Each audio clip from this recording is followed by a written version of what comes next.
Hi hello everyone, hope you all are doing good. So మన last వీడియోలో అయితే మనం డిస్కస్ చేసింది ఎయిథర్ 450X Gen 3 సెకండ్ హ్యాండ్లో పర్చేస్ డీటెయిల్స్ అదంతా.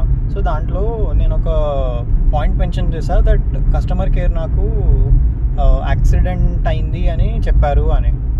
బట్ అది ఎలా జరిగింది అని అంటే, ఫస్ట్ టైం నేను కస్టమర్ కేర్ కాల్ చేసినప్పుడు ఓన్లీ స్క్రాచెస్ పడ్డాయి దానిపైన. సో పార్ట్స్ మార్చుకున్నారు తను, కొంచెం అమౌంట్, సర్టెన్ అమౌంట్ ఏదో ఉండే 12,000 I guess, some 10K + 1,000. So అది పే చేశారు and he got few parts replaced అని. సో అది దాని తర్వాత నేను అడిగా if everything is fine. So వాళ్ళు కూడా చెప్పారు everything is fine and you can go head with registering this vehicle అని. కానీ దాని నెక్స్ట్ డే నేను ఏమైందంటే, పేమెంట్ చేసిన తర్వాత నేను నార్మల్గా నెక్స్ట్ డే ఉండి పూజ చేసుకున్న వెహికల్కి, అంత సెటప్ అంతా రెడీ అయిపోయింది. సో అయిన తర్వాత నాకు నేను తన దగ్గర నుంచి క్రెడెన్షియల్, సో యూజర్ దగ్గర నుంచి, పాత ఓనర్ దగ్గర నుంచి నేను వాళ్ళ మొబైల్ నెంబర్ త్రూ లాగిన్ అయ్యా. సో వాళ్ళు ఓటీపీ చెప్పారు, నేను లాగిన్ అయిపోయా. లాగిన్ అయిన తర్వాత మొబైల్కి బ్లూటూత్ కనెక్ట్ అవ్వట్లేదు, మొబైల్ బ్లూటూత్ మన వెహికల్కి కనెక్ట్ అవ్వట్లేదు. సో ఇదేదో ఇష్యూ వస్తుంది అని నేను కస్టమర్ కేర్కి కాల్ చేస్తే వాళ్ళు ఏం చెప్పారు నాకు, మీరు ఒకసారి రీబూట్ చేయండి, ప్రాసెస్ ఎలానో ఎక్స్ప్లెయిన్ చేశారు. సార్ నేను రీబూట్ చేసా, రీబూట్ చేయగానే కనెక్ట్ అయినట్టు అయింది, బట్ మళ్ళీ డిస్కనెక్ట్ అయిపోతుండే ఇమీడియట్గా. సో ఇలా కాదు అని చెప్పి నేను ఒకసారి అప్లికేషన్ స్క్రాల్ చేస్తుంటే దాంట్లో యాక్సిడెంట్ అని కనిపించింది నాకు. సో యాక్సిడెంట్ అని కనిపిస్తే నేను మళ్ళీ నాకు ఇమీడియట్గా నేను టెన్షన్ అయింది, that have paid this much huge amount and owner నాకు చెప్పలేదు దీని గురించి యాక్సిడెంట్ అయినట్టు. నేను ఇమీడియట్గా కస్టమర్ కేర్కి కాల్ చేశాను. కస్టమర్ కేర్ కాల్ చేసి అడిగా, సో ఇది యాక్సిడెంట్ అయిందా వెహికల్, లేకపోతే ఎలా ఉంది కండిషన్, నేను అడిగా కదా, నాకు ఏం లేదు తీసుకోవచ్చు అని చెప్పారు, నేను తీసుకున్నా. సో మీరు రాంగ్ ఇన్ఫర్మేషన్ ఇవ్వడం వల్ల నాకు ఇదంతా ప్రాబ్లం ఫేస్ అవుతుందా అంటే, లేదు వాళ్ళు ఏమన్నారు, వి అపాలజైజ్ ఫర్ దట్, కానీ కరెక్ట్ ఇన్ఫర్మేషన్ అయితే ఇదే, పార్ట్స్ రీప్లేస్ చేశారు, దీంట్లో యాక్సిడెంటల్ ఉంది, మేబీ ఇన్సూరెన్స్ క్లెయిమ్ చేయడానికి ప్రాసెస్ అయినట్టుంది, బట్ ఓన్లీ ఎక్స్టర్నల్ పార్ట్స్ మాత్రమే ఉన్నాయి, ఇంటర్నల్ బ్యాటరీ, మోటార్ కానివ్వండి, ఇంటర్నల్ పార్ట్స్కి అయితే ఎటువంటి డ్యామేజ్ లేదు and vehicle is all right. So నేను అడిగా, మరి బ్లూటూత్ ఎందుకు కనెక్ట్ అవ్వట్లేదు అని అంటే, వాళ్ళు చెప్పారు మీరు నియరెస్ట్ సర్వీస్ సెంటర్ ఏదో అయినా ఉంటుంది కదా, అక్కడికి వెళ్ళండి, వాళ్ళు ఫిక్స్ చేసి ఇస్తారు ఇష్యూ అని.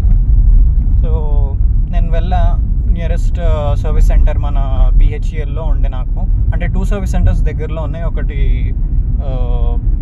BHELదే కొంచెం దగ్గర ఉంది యాక్చువల్లీ, ఇంకోటి మన మాదాపూర్ శిల్పారామం ఆపోజిట్లో. సో నేను BHELకి వెళ్తే, ఫార్చునేట్లీ ఏమైందంటే, నేను వెహికల్ తీసుకెళ్ళంగానే అక్కడ పర్సన్, ఆ సర్వీస్ గా ఎవరో ఉండే కదా, 4 ఇయర్ బ్యాక్ ఎప్పుడు యాక్సిడెంట్ అయిన తర్వాత పార్ట్స్ మార్చారు కదా, అప్పుడు ఇదే సర్వీస్ గాయ్ ఈ వెహికల్ హ్యాండిల్ చేస్తుండే అనమాట. సో నేను సర్వీస్ గాయని అడిగితే, what is the issue, service guy నాకు మొత్తం చెప్పాడు డీటెయిల్స్. లాస్ట్ టైం కూడా హ్యాండిల్ చేసింది నేనే. నేను అడిగా తన్ని, how are you this much sure అని. సో వీళ్ళు రికార్డ్ మెయింటైన్ చేస్తారు, లాస్ట్ టైం ఏ పర్సన్ ఈ వెహికల్ని హ్యాండిల్ చేశారు అని. So fortunately I got the same guy and I asked him ఏమైంది ప్రాసెస్, వెహికల్ ఏమైనా డ్యామేజ్ ఉందా, బ్యాటరీకి ఏమైనా ఇష్యూ ఉందా, ఇంకేమైనా డయాగ్నోస్ చేసి చెప్పగలుగుతారా అని. సో తను కొంచెం రైడ్ చేశాడు, ఏదో తనకు తెలిసిన వేలో తను టెస్ట్ చేశాడు వెహికల్ని, and he told me that there is no issue with the vehicle. And coming to Bluetooth connectivity, Bluetooth అయితే కనెక్ట్ అవ్వట్లేదు. సో తను నాతో ఏమన్నాడంటే, మేబీ మొబైల్ ప్రాబ్లం ఉండొచ్చు అని అన్నాడు. సో నేను మొబైల్ ప్రాబ్లం ఉంటే నా రెగ్యులర్ ఎయిర్పాడ్స్ వీటి ఉన్నాయి కదా, వీటికి కూడా కనెక్ట్ అవుతున్నాయి, మరి కనెక్ట్ అవుతుంటే అది కూడా కనెక్ట్ అవ్వాలి. సో ఓకే, నేను అలా అని చెప్పి ఇంటికి వెళ్ళేసి నా ఇంకో స్పేర్ ఫోన్ ఉండే OnePlusది, సో OnePlus డివైస్తో నేను కనెక్ట్ చేయడానికి ట్రై చేశాను. బట్ కనెక్ట్ అవుతుండే కానీ అగైన్ ది సేమ్ ఇష్యూ, కంటిన్యూస్గా కనెక్ట్ అవుతుంది, డిస్కనెక్ట్ అవుతుంది. అండ్ ఇదే ప్రాబ్లం నడుస్తుండే చాలా రోజులు. So before Holi I guess, 1 or 2 days prior to the Holi, I mean weekend టైంలోనే వచ్చింది అది. సో నేను వాళ్ళకి వెహికల్ ఇచ్చేసి నాకు ప్రాబ్లం మొత్తం రిజాల్వ్ చేసి ఇవ్వండి అని చెప్పి నేను వాళ్ళకి వెహికల్ ఇచ్చేసా. నేను 1 week వెళ్ళా, 1 week తర్వాత రిటర్న్ వచ్చిన తర్వాత చూస్తే సేమ్ అదే ఇష్యూ ఉండే, అవ్వలేదు. సో అక్కడ 1.5 hour వెయిట్ చేశాను నేను ఆ వెహికల్ ఇష్యూ రిజాల్వ్ కావడానికి. బట్ ఇప్పటికీ స్టిల్ అదే ఇష్యూ ఫేస్ చేస్తున్నాను నేను. Like it will get connected for some time. Once I start moving, or in some case once even if I don't start moving, suddenly it disconnects for no reason. So I'm not sure what exactly is the issue. So దగ్గరలో ఇప్పుడు service కూడా అవ్వబోతుంది vehicle. I mean service కూడా అవుతుంది. 1000 kilometers ఉంది, 3000 changes తిరిగింది I guess. So నేను 5000కి ఇస్తారు యూజువల్లీ. సో నేను 4000కి అలానే ఇచ్చేద్దాము ఫస్ట్ సర్వీస్కి అని అనుకుంటున్నా.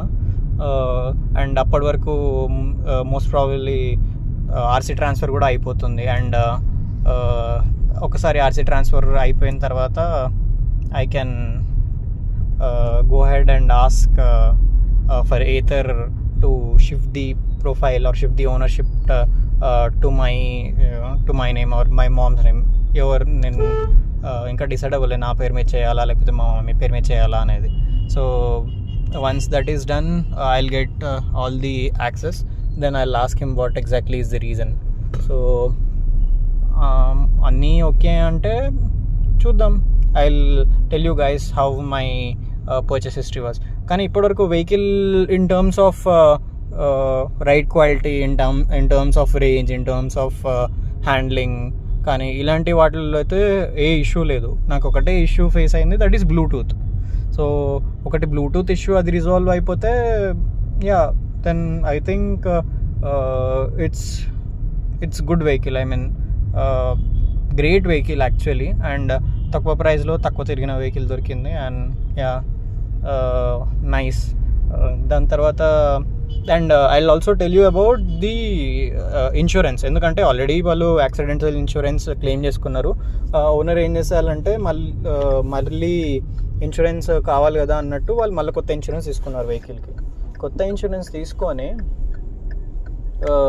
ఇప్పుడు ఆర్సీ ట్రాన్స్ఫర్ అయిన తర్వాత కూడా మీరు ఇన్సూరెన్స్ ఏం చేయించుకోవాలంటే మీ పేరు పైన ట్రాన్స్ఫర్ చేయించుకోవాలి. అది ఐ మీన్ ఆర్సీ ఎవరి పేరు మీద ట్రాన్స్ఫర్ అవుతుందో వాళ్ళ పేరు మీదకి మళ్ళీ ఇన్సూరెన్స్ ట్రాన్స్ఫర్ చేయించుకోవాలి.